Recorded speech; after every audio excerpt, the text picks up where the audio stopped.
Sa ngalan ng Ama at ng Anak at ng Espiritu Santo. Amen.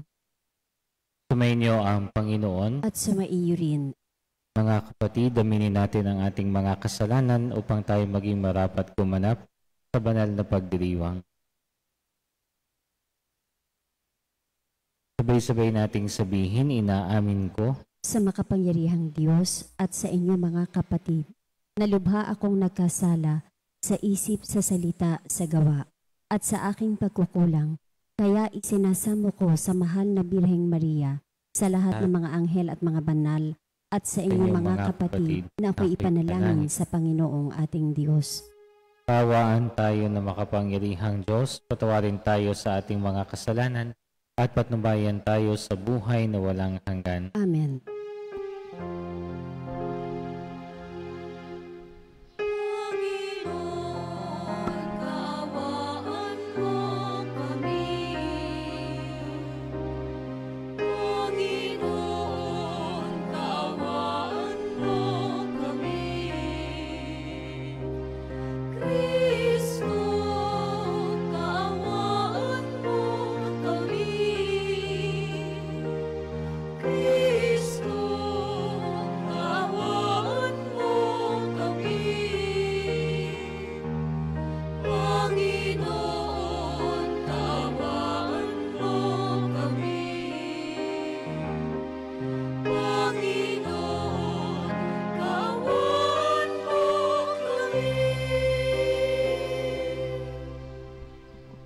Manalangin tayo. Ama naming makapangyarihan, manatili kang kapiling ng iyong sambayanan na iyong laging kinahahabagan at pinagbibigyan, upang ang itinampok ng iyong pamumuno at pagsubaybay ay muli mong ikalugod at panatilihin mong kinalulugdan sa pamagitan ni Jesucristo kasama ng Espiritu Santo magpasawalang hanggan. Amen.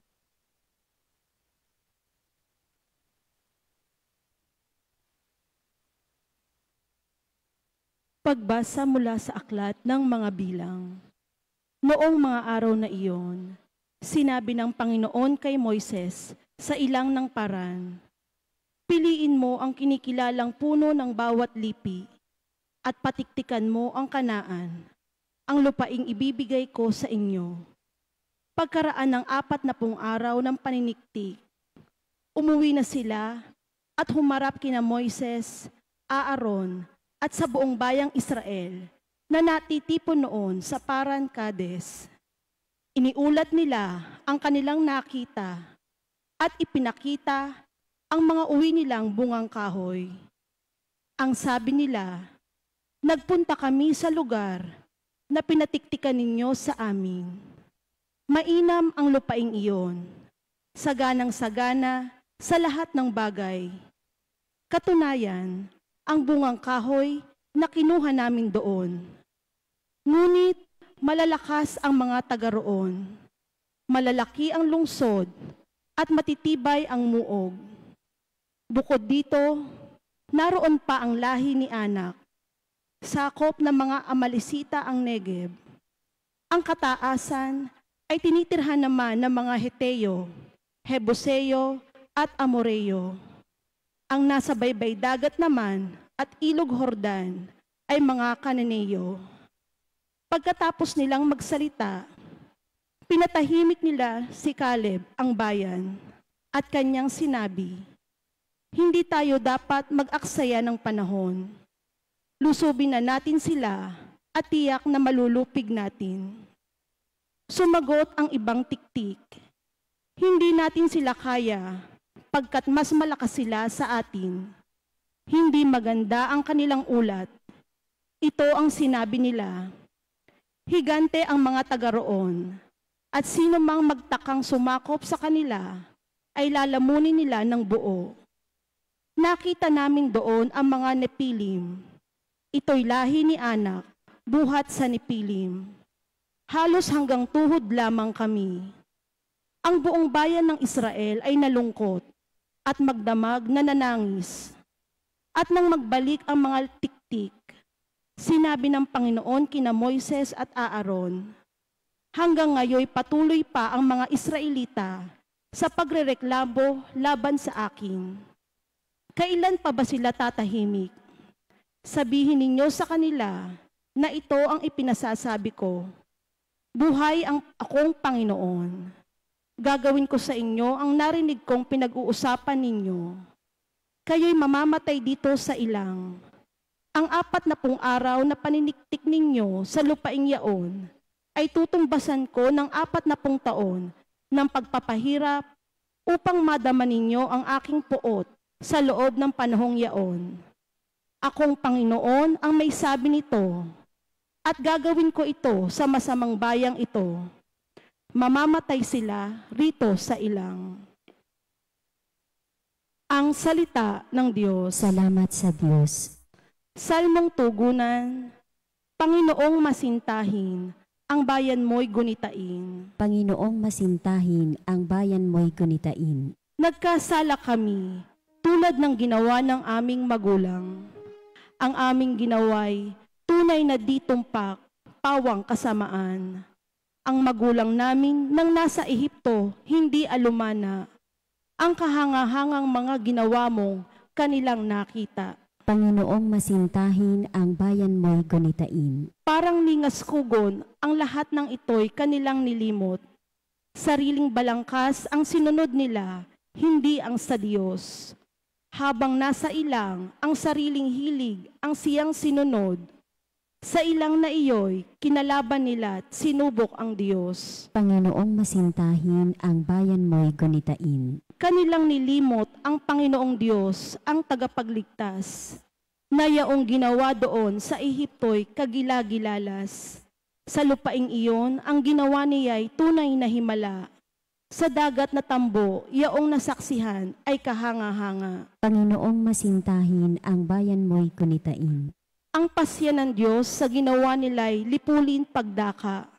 Agad na dumulog sa poon si Moises na magitan siya, at hindi natuloy yaong kapasyahan na lipulin sila. Panginoong masintahin, ang bayan mo'y gunitain.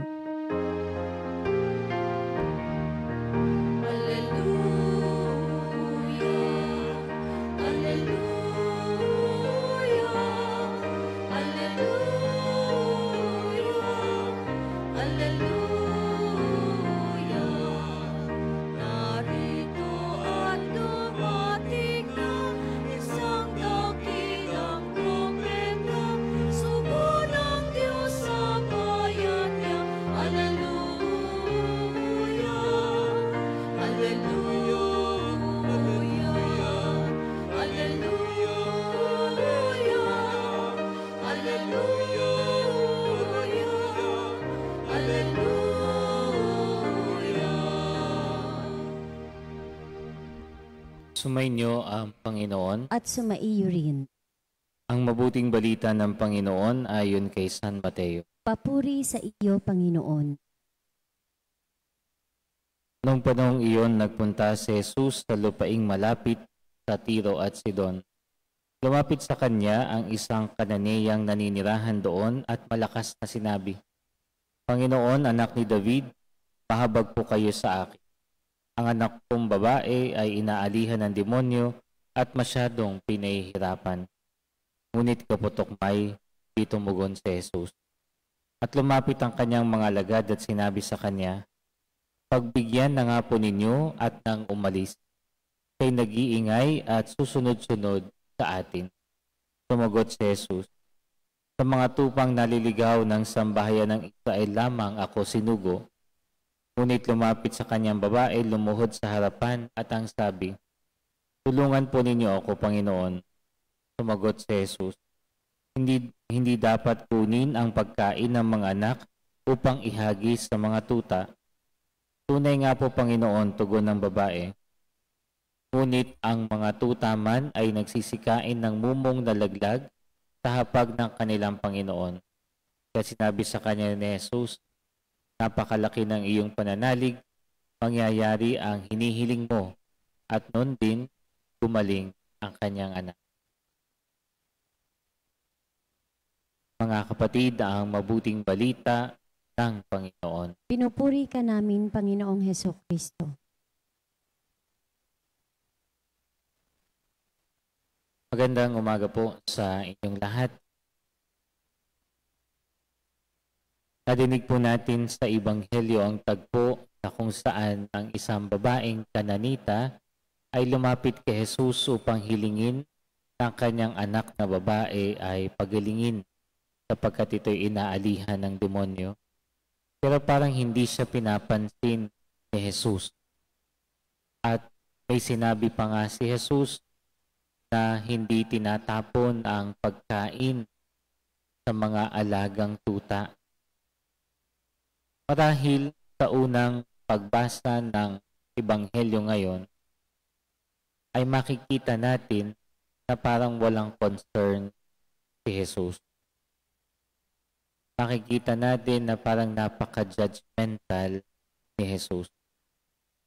At parang itong eksenang ito ay nagpapakita ng bad side ni Jesus. Pero kung titingnan natin ng mas malalim, sa pagkakataong iyon, alam natin na ang isang Kananita o nakatira sa Kanaan ay kinukonsider ng mga Israelita na hindi miyembro ng kanilang bayan, ng kanilang nasyon.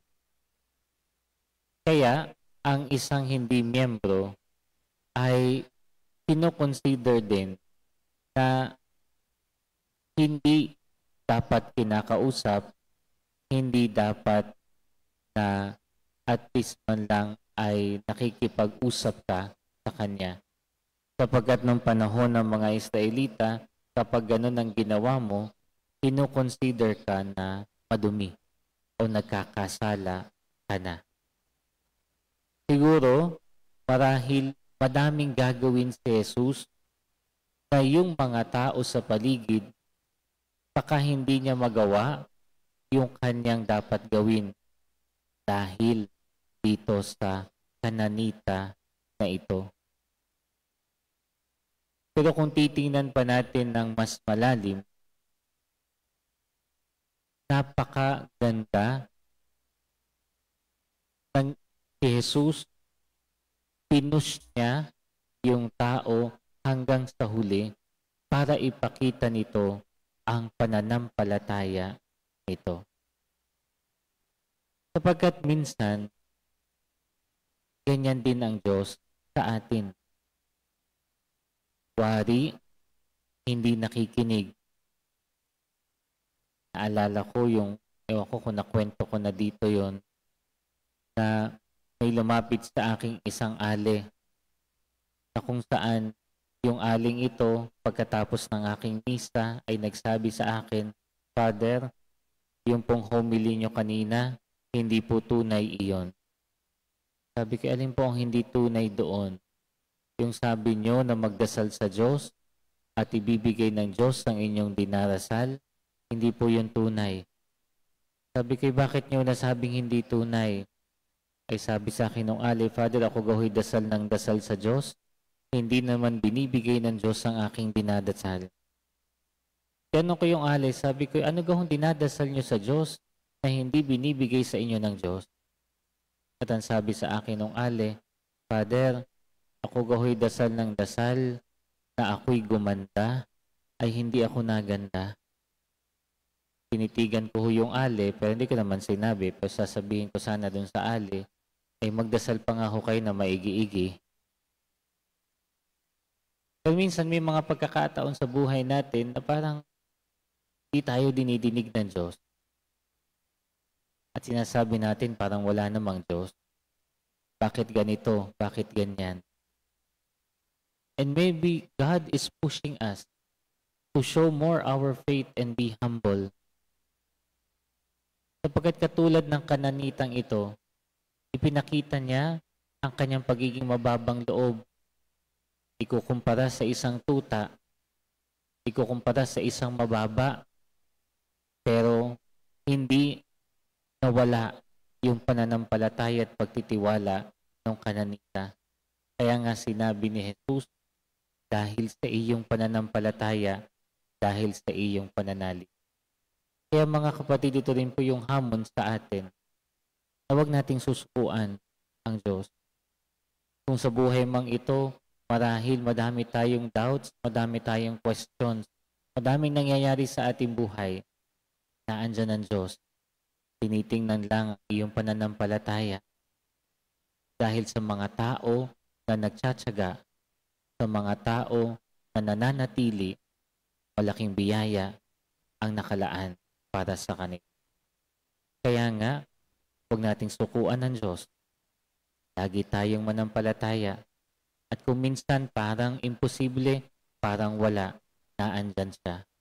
Just be humble enough to always accept.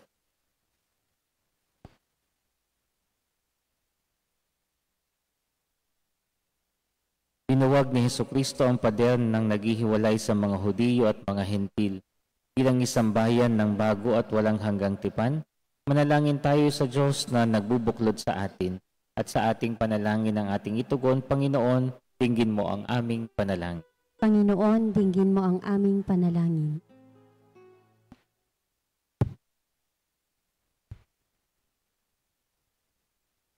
Ang simbahan sa lahat ng dako, naway maging daan ng habag, kapayapaan at pag-ibig ng Diyos. Manalangin tayo sa Panginoon. Panginoon, dinggin mo ang aming panalangin. Bilang isang komunidad ng mga sumasampalataya, naway huwag tayong paghiwa-hiwalayin na mga walang halagang hadlang na galit at alitan. Manalangin tayo sa Panginoon. Panginoon, dinggin mo ang aming panalangin. Ang mga ina na naliligalig at lubos na nag-aalala para sa kalusugan ng kanilang mga anak, naway huwag sumuko sa pagtawag kay Jesus para sa kalinga at pag-aalay. Manalangin tayo sa Panginoon. Panginoon, dinggin mo ang aming panalangin. Sa mga taong nagdurusa, naway lagi nating maipadama ang kalinga, anuman ang kanilang katayuan sa buhay, lahi o relihiyon. Manalangin tayo sa Panginoon. Panginoon, dinggin mo ang aming panalangin. Ang mga namayapa na sa buhay na ito, naway magbunyi magpakailanman sa makalangit na tahanan ng Diyos. Manalangin tayo sa Panginoon. Panginoon, dinggin mo ang aming panalangin. Makapangyarihang Ama, aming tanggulan at lakas, hinanais mong mabuo kaming lahat bilang iyong bayan. Maging bukas nawa lagi ang aming kalooban sa pangangailangan ng aming kapwa at huwag nawa naming ihiwalay ang sino man sa aming pagsasamahan. Hinihiling namin ito sa pamamagitan ni Kristong aming Panginoon. Amen.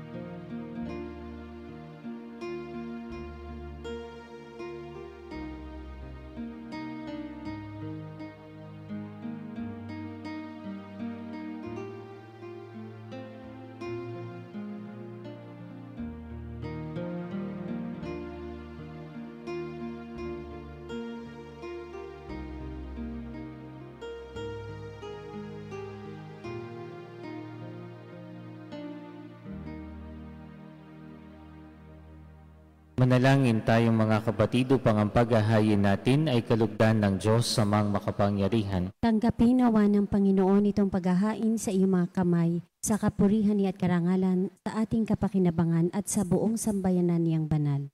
Ama naming lumikha, para mo ng awa, gawin mong banal ang mga alay naming iyosan ng kalugdan, at kami gawin mong haing sa iyo laging nakalaan sa pamamagitan ni Jesucristo, kasama ng Espiritu Santo, magpasawalang hanggan. Amen.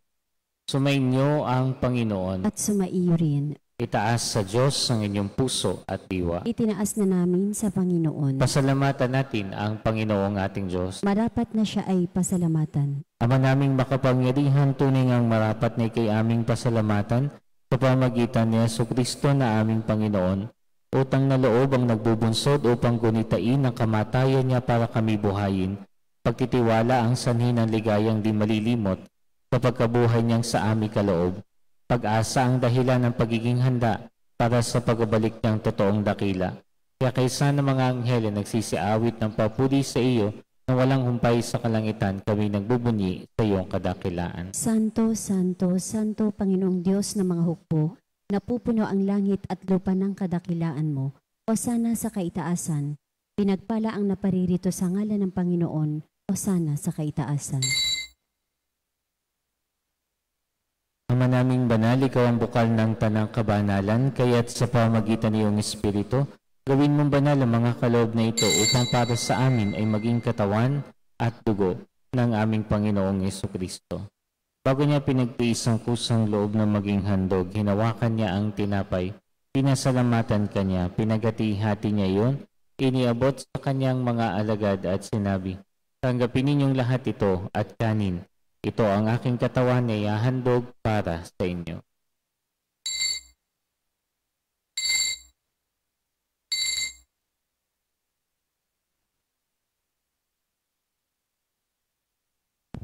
Hindi naman noong matapos ang hapunan, hinawakan niya ang kalis, muli kanyang pinasalamatan.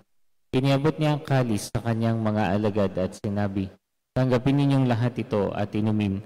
Ito ang kalis ng aking dugo ng bago at walang hanggang tipan. Ang aking dugo na ibubuhos para sa inyo at para sa lahat. Sa pagpapatawad ng mga kasalanan, gawin ninyo ito sa pag-alaala sa akin.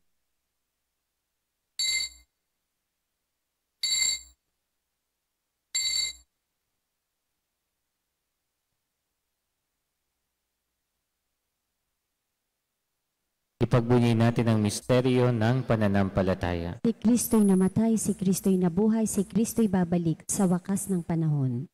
Ama, ginagawa namin ngayon ang pag-alala sa pagkamatay at muling pagkabuhay ng iyong anak. At inaalay namin sa iyo ang tinapay na nagbibigay buhay at ang kalis na nagkakalob ng kaligtasan. Kami nagpapasalamat dahil kami iyong minarapat na tumayo sa harap mo para maglingkod sa iyo. Isinasama namin kami magsasalo-salo sa katawan at dugo ni Kristo ay mabuklod sa pagkakaisa sa pamagitan ng Espiritu Santo. Amalingapin mo ang iyong simbahang laganap sa buong daigdig ni Gilbert na aming obispo at ng Tanang Kaparian. Alalahanin mo rin ang mga kapatid naming nahimlay na may pag-asang sila'y muling mabubuhay gayon din ang lahat ng mga pumanaw. Tawaan mo sila at patuloyin sa iyong kaliwanagan. Tawaan mo at pangidapating kaming lahat na makasalo sa iyong buhay na walang wakas. Kaisa ng mahal na Birheng Maria na ina ng Diyos kasama si San Jose na kanyang esposo. Kaisa ng mga apostol ni San Francisco ng Sales at ng lahat ng mga banal na namuhay dito sa daigdig ng kalugod-lugod sa iyo. May pagdiwang nawa namin ng pagpupuri sa ikarangal mo sa pamagitan ng iyong anak na aming Panginoong Jesucristo. Sa pamagitan ni Kristo kasama niya at sa Kanya, ang lahat ng parangal at papuri ay sa iyo, Diyos amang makapangyarihan, kasama ng Espiritu Santo magpasawalang hanggan.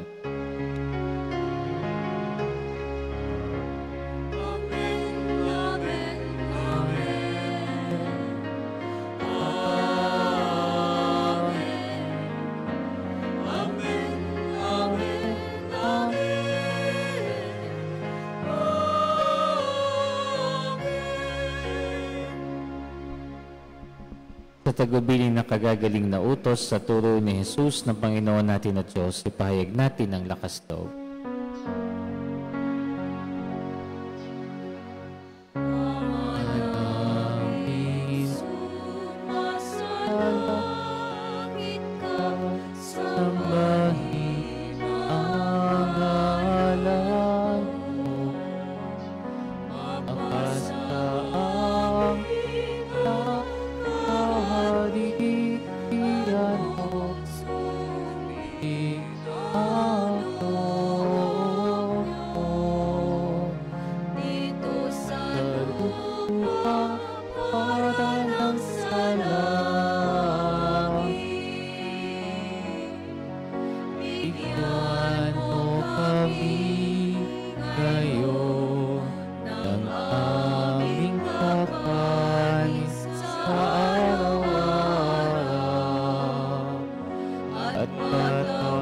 Patawarin mo ang aming mga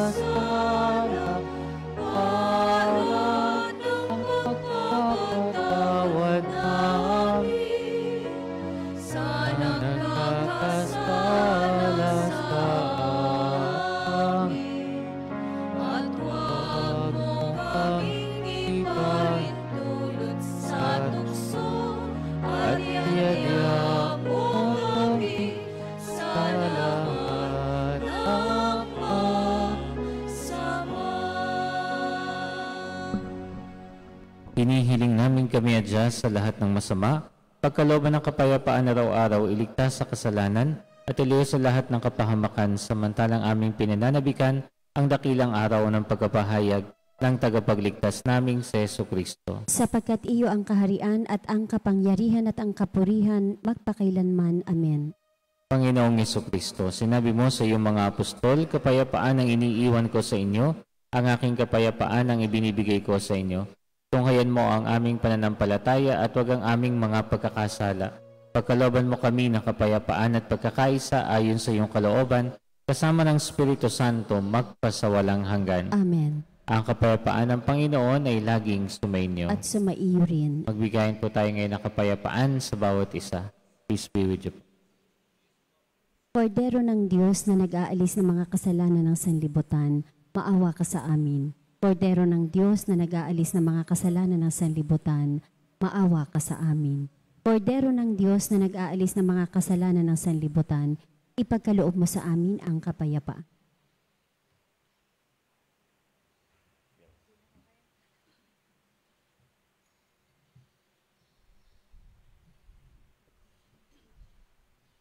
Mga kapatid, narito si Kristo, ang kordero ng Diyos na nag-aalis ng mga kasalanan ng sanlibutan. Papapalad tayo ngayon na kanyang inaanyayahan sa piging na ito. Panginoon, hindi ako karapat-dapat na magpatuloy sa iyo, ngunit sa isang salita mo lamang ay gagaling na ako.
Manalangin tayo.